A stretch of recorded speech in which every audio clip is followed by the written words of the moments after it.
घर का टूटा हुआ आईना बदलते समय उस आदमी ने कुछ डरावनी चीज खोज ली। आईने के पीछे दीवार पर एक छुपा हुआ सुनने वाला उपकरण चिपका हुआ था। जिसने यह लगाया था उसे शक न हो, इसलिए उसने तुरंत उसे नहीं हटाया। वह सोच ही रहा था कि पता कैसे लगाए कि इसके पीछे कौन है। तभी उसने एक और बग देखा, इस बार लिविंग रूम के झूमर पर। उसका दिल बैठ गया, लेकिन उसने खुद को संभाल लिया। वह लिविंग रूम में गया और सावधानी से सारे पर्दे बंद कर दिए। फिर वह मेज पर चढ़ा और झूमर से बल्ब निकाल लिया। उसने बल्ब के होल्डर में तांबे की पतली तार लपेटी और दूसरे सिरे को लाइव वायर से जोड़ दिया। इसके बाद बल्ब वापस कस दिया। उस रात जब वह काम से घर लौटा तो सब कुछ सामान्य जैसा था, लेकिन जैसे ही उसने दरवाजा खोला घर पूरी तरह अंधेरा था। खाने की मेज पर मोमबत्तियां जल रही थीं और उसकी पत्नी बर्तन सजा रही थी। उसने अनजान बनने का नाटक करते हुए पूछा, लाइट क्यों नहीं जलाई? पत्नी ने कहा कि झूमर काम नहीं कर रहा और उसे ठीक करना नहीं आता। आदमी ने ऐसे दिखाया जैसे उसे कुछ पता ही न हो। वह फिर से मेज पर चढ़ा और लाइट ठीक करने लगा। जैसे ही बल्ब जला अचानक तेज चिंगारी निकली और बल्ब फट गया। उसी समय सामने वाली इमारत में बैठे दुश्मन एजेंटों के कानों में लगे ईयर पीस तेज स्टैटिक नॉइज से भर गए। उन्हें लगा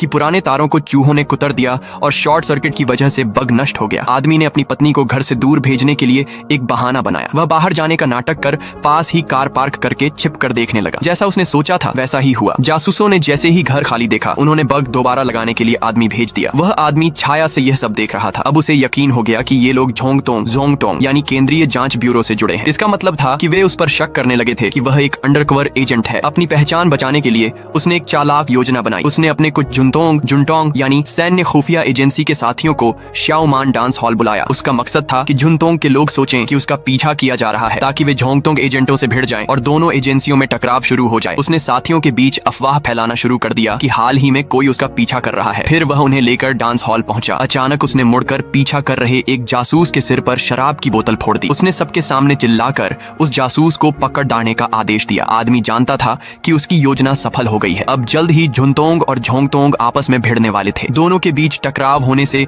किसी के पास उसे जांचने का समय नहीं बचेगा और इस तरह उस आदमी ने अपनी अंडरकवर पहचान को बेहतरीन ढंग से सुरक्षित कर लिया।